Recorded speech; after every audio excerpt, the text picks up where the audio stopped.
Começa agora pela TV Novo Tempo mais um programa Evidências, sempre na busca de fatos que comprovem a veracidade histórica da Bíblia Sagrada. No programa de hoje, vamos dar continuidade à nossa série especial sobre o livro de Daniel. Vamos entender melhor o contexto do exílio babilônico. Então não sai daí porque o Evidências está só começando.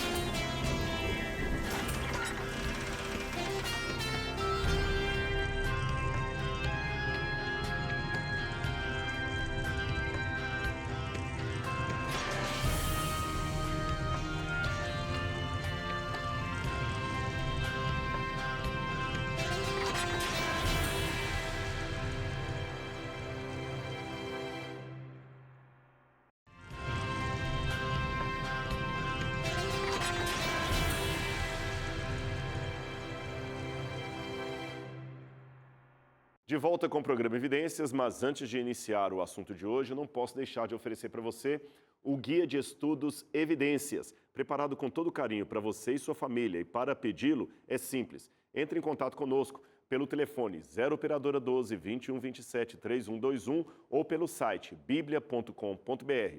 Você também pode pegar o QR Code que aparece aí na sua tela e assim você vai entrar no site, fazer o cadastro e receber totalmente grátis a revista em sua casa.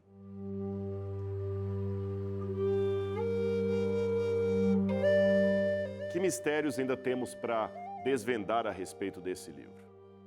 Quando estamos estudando um livro antigo, principalmente este livro que foi composto há milhares e milhares de anos, precisamos conhecer bem de perto o contexto histórico do seu autor e da história que ele apresenta. Isto não pode ser diferente com o livro de Daniel, já que no começo de sua narrativa, ele situa aquilo que ele escreveu como testemunho ocular, como sendo algo que aconteceu no 3º ano do reinado de Joaquim, rei de Judá, quando Nabucodonosor veio e sitiou Jerusalém. Mas vamos devagar para conhecer melhor, mais de perto, essa história. Cerca de meio século antes de Daniel nascer, o mundo era dominado por uma superpotência chamada Assíria. Sendo um território amplamente falante do idioma semítico, a Assíria estava centralizada no rio Tigre, na Alta Mesopotâmia, no norte do atual Iraque e noroeste da Síria e também a sudeste da atual Turquia e no noroeste daquele que hoje é o Irã. Os assírios chegaram a governar impérios poderosos em vários períodos. Nos dias de Ezequias, um dos melhores reis de Judá, o rei assírio Senaqueribe marchou sobre Judá em 701 a.C. Mas graças a uma intervenção divina registrada na Bíblia e também confirmada nos escritos de Heródoto, Senaqueribe retirou-se inesperadamente de Jerusalém e, por algum tempo, a cidade foi poupada.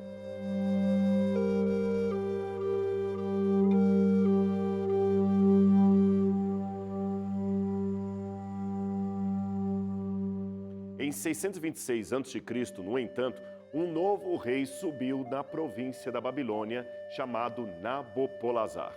Ele percebeu que a Síria e seus governantes estavam em decadência. Então, ele começou a fazer alianças para se livrar do poderio assírio, já que a Babilônia também era uma colônia subjugada. Nabopolassar levou 10 anos para expulsar as forças assírias da própria Babilônia e, em 606 a.C., liderou uma invasão contra os assírios. Naquela época, outros povos, também descontentes, estavam ansiosos para se aliar à causa da Babilônia contra os assírios. Logo, o rei babilônio estava liderando um exército que incluía povos de Susã, os citas, que eram nômades montados e eram formidáveis cavaleiros, e também eram pessoas que vinham das estepes. Isso foi uma vantagem em termos militares. Enquanto isso, os medos marchavam para o sul para tomar Assur em 614 a.C. Isto, é claro, após fazerem uma aliança com Nabopolassar.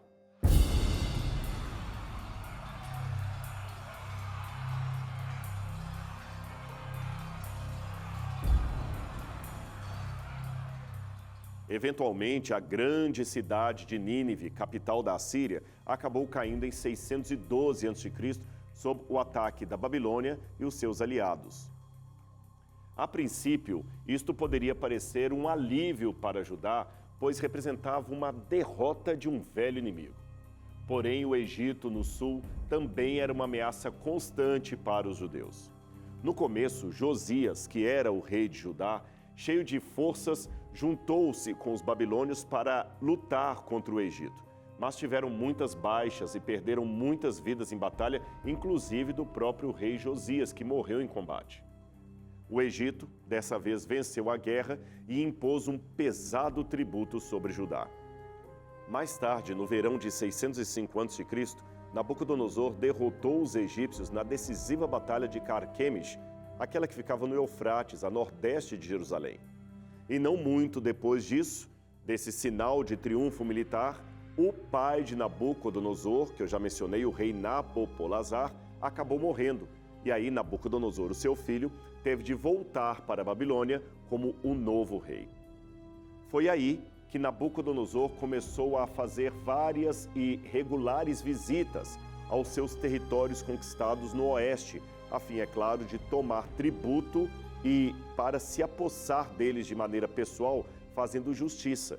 E foi numa dessas visitas militares que ele acabou chegando a Jerusalém em 605 a.C., e a sua presença mudou definitivamente a trajetória da vida de Daniel e seus 3 colegas, conforme mencionado na Bíblia Sagrada. Ainda de acordo com a Bíblia, Nabucodonosor sitiou Jerusalém por pelo menos 3 vezes, e numa destas destruiu o templo e a própria cidade, reduzindo-a a um monturo de pedras. Nem o recinto sagrado dos judeus foi poupado da fúria dos babilônios. Daniel e seus companheiros foram levados para a Babilônia como cativos no primeiro cerco em 605 a.C.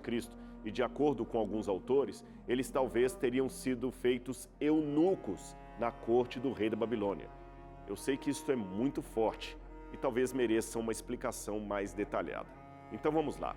A Bíblia não diz se Daniel e seus companheiros foram de fato feitos eunucos. No entanto, Daniel serviu como escravo na Babilônia, numa época em que muitos escravos eram sim castrados, isto é, tornados eunucos. A castração costumava ser realizada para garantir que os conselheiros do rei não tivessem filhos ou interesses românticos com as esposas do rei, de modo que estas poderiam traí-lo. Esse procedimento tinha como objetivo tornar o sujeito assexuado, desinteressado por sexo, sem impulso sexual e incapaz de gerar filhos. Não é à toa que a palavra eunuco vem do grego eunuros, que significa um composto de eune, que significa cama, e erro, no sentido de vigiar, ou seja, o vigilante da cama. Aliás, considerando que alguns desses servos especiais eram de ascendência real, a castração inibia qualquer possibilidade de aquele cativo pudesse retomar ao seu país, ser novamente coroado e reconquistar o poder, e depois disso voltar com um exército para vingar a sua humilhação. Afinal de contas, uma vez castrado, ele estaria para sempre destituído do poder, porque reis sem filhos não poderiam ser aceitos como reis pela população local. Então era uma forma de prevenir qualquer tipo de reação daqueles que foram tornados cativos. Eu vou mostrar para você um painel do palácio de Sargão II, rei da Assíria, que traz a figura de eunucos trabalhando para o rei. Ele está aqui, você vai ver na tela. É um relevo onde você tem um painel encontrado, como eu falei, no palácio de Assurbanipal. Veja, o rei está sentado à frente no seu trono, sendo servido por um eunuco que está diante dele, e logo atrás nós temos mais 2 eunucos, todos servindo ao rei. Como sabemos que eram eunucos? Simples, pelo rosto arredondado e a ausência de barba, que era causada pela perda da testosterona. Há poucas evidências sobreviventes diretas de que os eunucos também estavam assim em uso no reino da Babilônia, especialmente no período neo-babilônico em que viveu Daniel. No entanto, os babilônios, como os assírios, falavam a mesma língua, o acadiano, embora em dialetos diferentes. E eles tinham, os assírios e babilônios, uma cultura muito em comum. Além disso, já que sabemos que os eunucos eram usados com frequência por reis assírios e também por reis persas posteriores, por que também não havia essa prática na Babilônia? Logo, não há razão para duvidar de que os governantes do período neo-babilônico seriam também aqueles que praticavam a mesma coisa a esse respeito, isto é, constituir eunucos para trabalhar no seu palácio. O livro de Daniel testemunha disso. De acordo com o livro Eunucos na Antiguidade e Além, a tradição de usar eunucos como oficiais altamente treinados e importantes no serviço real certamente foi passada dos assírios para os babilônios e depois para os persas. É por isso que alguns sugerem que Daniel tenha se tornado eunuco, ou seja, ele tenha sido castrado da mesma maneira. Agora, atenção, isto não significa que Daniel tenha se tornado um homossexual. E, novamente, não há evidência bíblica direta a esse respeito. Apenas indicativos que abrem a forte possibilidade de Daniel e seus amigos terem sofrido essa agressão por parte dos babilônios. Existem certos indicadores nas Escrituras que apoiam esta visão, ou pelo menos a possibilidade, de que Daniel tenha sido feito eunuco, ele e seus companheiros. Primeiro, que Daniel e seus amigos nunca foram casados. Nós sabemos disso porque quando um homem era sentenciado à morte, como eles foram, os companheiros na fornalha ardente, Daniel na cova dos leões, as esposas e filhos eram condenados juntamente com o chefe de família. E você pode ver isso em Daniel capítulo 6, verso 24. Contudo, tanto Daniel como seus companheiros enfrentaram a sua sentença sem a presença de nenhum cônjuge ou filhos. E não somente isso, Daniel e seus companheiros ficaram sob os cuidados do chefe dos eunucos, que deveria prepará-los para trabalharem na corte do rei. Isto indica que eles estavam sendo treinados para serem igualmente eunucos. E quando vamos a 2 Reis, capítulo 20, verso 18, lemos o seguinte depoimento acerca do que aconteceria com alguns descendentes da família real de Judá. Eu vou ler para você. E alguns dos seus descendentes, a sua própria carne e sangue que nascerá para vocês, serão levados e eles se tornarão eunucos no palácio do rei da Babilônia. Agora, é claro, como eu falei, isto é apenas uma possibilidade levantada por alguns estudiosos. Nós não podemos afirmá-la para longe de qualquer questionamento, nem negá-la por mero preconceito, achando ser uma pessoa castrada algo que diminuiria a relevância profética ou espiritual de Daniel. Pelo contrário, se Daniel realmente sofreu essa mutilação horrível, isto só aumenta o seu exemplo como alguém que permaneceu fiel a Deus, mesmo em meio a tamanho sofrimento. Voltando a falar da deportação, vemos pela Bíblia que Daniel e seus companheiros e outros príncipes de sangue real foram selecionados para serem preparados e educados a fim de ocuparem cargos governamentais. Isto já havia sido profetizado por intermédio de Isaías. Eu vou ler para você aqui. Ouça a palavra do Senhor. Um dia tudo o que se encontra em seu palácio, bem como tudo o que os seus antepassados acumularam até hoje, será levado para a Babilônia. Nada restará, diz o Senhor. 2 Reis, capítulo 20, versículos 16 e 17. Em termos cronológicos, os primeiros 19 anos da vida de Daniel na Babilônia foram também os últimos anos da presença de Judá como um reino independente, embora eles já estivessem sob o governo da Babilônia. Acontece que as medidas antibabilônicas mal sucedidas dos últimos reis de Judá levaram a nação a mergulhar de uma calamidade após a outra. O rei Jeoaquim, durante cujo governo Daniel fora levado cativo, havia permanecido fiel à Babilônia por alguns anos, mas depois disso ele concordou com um plano de aliança ao Egito e enfrentamento a Nabucodonosor, coisa que não deu bom resultado. Consequentemente, a nação foi atacada e os habitantes dela foram levados cativos e o próprio rei morreu. Tudo isso está relatado no livro de 2 Reis, capítulo 24, versículos 1 a 6. Você quer ver? Eu vou ler para você. Durante o reinado de Jeoaquim, Nabucodonosor, rei da Babilônia, invadiu o país e Jeoaquim tornou-se seu vassalo por 3 anos. Então ele voltou atrás e rebelou contra Nabucodonosor. O Senhor enviou contra ele tropas babilônicas, aramaicas, moabitas e amonitas para destruir Judá, de acordo com a palavra do Senhor, proclamada por seus servos os profetas. Com certeza, isto aconteceu a Judá conforme a ordem do Senhor, a fim de removê-los de sua presença por causa de todos os pecados que Manassés cometeu, inclusive o derramamento de sangue inocente, pois ele havia enchido Jerusalém de sangue inocente, e o Senhor não o quis perdoar. Os demais acontecimentos do reinado de Jeoaquim e todas as suas realizações estão escritos no livro dos registros históricos dos reis de Judá. Jeoaquim descansou com seus antepassados. Seu filho, Joaquim, foi o seu sucessor. Mas deixe-me abrir um parênteses aqui para explicar uma coisa para você. A Bíblia Ferreira de Almeida, João Ferreira de Almeida, que é usada pela maioria dos protestantes e evangélicos, chama esse rei de Joaquim, enquanto seu pai é chamado de Jeoaquim. Mas em outras versões da Bíblia, como a Bíblia de Jerusalém, é justamente o contrário, o que gera facilmente uma confusão, mas você não precisa ficar preocupado com isso.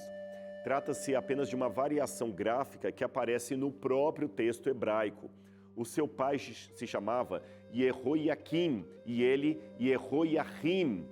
Esse era o seu nome depois de se tornar rei e antes era chamado de Jeconias. Assim, o novo rei Joaquim, depois de apenas 3 meses, viu os babilônios retomarem. Eles retornaram para assumir o poder. Ele também foi levado cativo junto com milhares de cidadãos de classe alta de Judá, isto no ano 597 a.C. Joaquim tinha 18 anos de idade quando começou a reinar e reinou 3 meses em Jerusalém. O nome de sua mãe era Neusta, filha de Eunantan, e ele era de Jerusalém. Ele fez o que o Senhor reprova, tal como seu pai.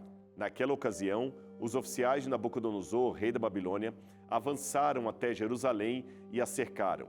Enquanto seus oficiais a cercavam, o próprio Nabucodonosor veio à cidade. Então Joaquim, rei de Judá, sua mãe, seus conselheiros, seus nobres e seus oficiais se entregaram. Todos se renderam a ele. No 8º ano do reinado do rei de Babilônia, ele levou Joaquim como prisioneiro, segundo Reis 24, 8 a 12. E é interessante que a arqueologia confirma essa deportação mencionada na Bíblia. Aliás, confirma em muitos detalhes vivos, históricos, que eu quero compartilhar com você e eu vou colocar aqui na tela. Veja bem, aqui você tem uma reconstituição artística da porta de Ishtar da Babilônia, a mais gloriosa entrada da cidade da Babilônia. Foi assim que Daniel a conheceu. Esta porta foi encontrada nas escavações conduzidas por Robert Coldway, que ocorreram entre 1899 e 1917, no atual Iraque. Eu vou mostrar para você agora uma foto das escavações quando encontraram a porta de Ishtar. Uma foto, é claro, em preto e branco, como eram as fotos daquela época. Hoje, os ladrilhos dessa porta foram tirados e levados para a Alemanha e remontados no Museu de Pérgamo, que fica em Berlim. Agora não para por aí. Bem perto dessa porta, os escavadores encontraram vários tabletes cuneiformes de um antigo arquivo babilônico datado do 6º século a.C. E entre os tabletes de Babilônia, eu quero mostrar um que chamou a atenção dos arqueólogos. Ele está aqui na tela. É esse aqui, olha. Esse tablete foi encontrado, foi traduzido e ele fala de uma certa quantidade de alimentos enviados como pagamento para os cativos e artesãos que viviam nas cidades de Babilônia e nos seus arredores. O texto, que na verdade é uma anotação contábil, fala de uma certa quantidade de grãos, isto é, de alimentos, que foram enviados para Yahu-Kinu, rei da terra de Yarhaduno, que é justamente mencionado com 5 dos seus filhos listados como príncipes reais. Ora, essa é a forma acadiana de falar do rei Joaquim e seus filhos exilados em Babilônia, como a Bíblia apresenta. Agora, o rei que seguiu a Joaquim foi Zedequias. Ele também tentou permanecer fiel à Babilônia. No entanto, ele era um homem fraco, de caráter bem fraco, e ele não conseguiu resistir às propostas de aliança do Egito, e os seus sentimentos antibabilônicos acabaram também o traindo. E ele então também não teve um final feliz. De acordo com o texto bíblico, Zedequias tinha 21 anos de idade quando começou a reinar e reinou 11 anos em Jerusalém. O nome de sua mãe era Hamutal, filha de Jeremias. Ela era de Libna. Ele fez o que o Senhor reprova, tal qual fizera Joaquim. Por causa da ira do Senhor, tudo isso aconteceu a Jerusalém e a Judá. Por fim, ele os lançou para longe de sua presença. Ora, Zedequias rebelou-se contra o rei da Babilônia. Segundo Reis, capítulo 24, 18 a 20. O fim desse rei foi muito doloroso, porque Nabucodonosor não ordenou a sua morte, mas matou seus filhos na frente dele e depois vazou seus olhos. Então o rei Zedequias foi cego, mandado de volta para a Babilônia como um prisioneiro e lá ficou até o fim de sua vida. Nabucodonosor se cansou das repetidas revoltas em Israel e decidiu acabar de vez com o reino de Judá. Ele então travou uma nova batalha contra Jerusalém, destruiu a cidade, o seu templo, palácios e tudo mais. Depois levou a maioria dos habitantes de Judá que haviam ficado como cativos para a Babilônia, isto entre 587 e 586 a.C. Daniel, a esta altura, já estava na Babilônia com seus amigos durante aquela triste época. Lembre, ele foi deportado na primeira leva. O profeta e seus amigos, portanto, sabiam dos ataques da Babilônia contra sua terra natal e viram-na chegar ao estágio mais humilhante quando novos judeus deportados estavam chegando à Babilônia.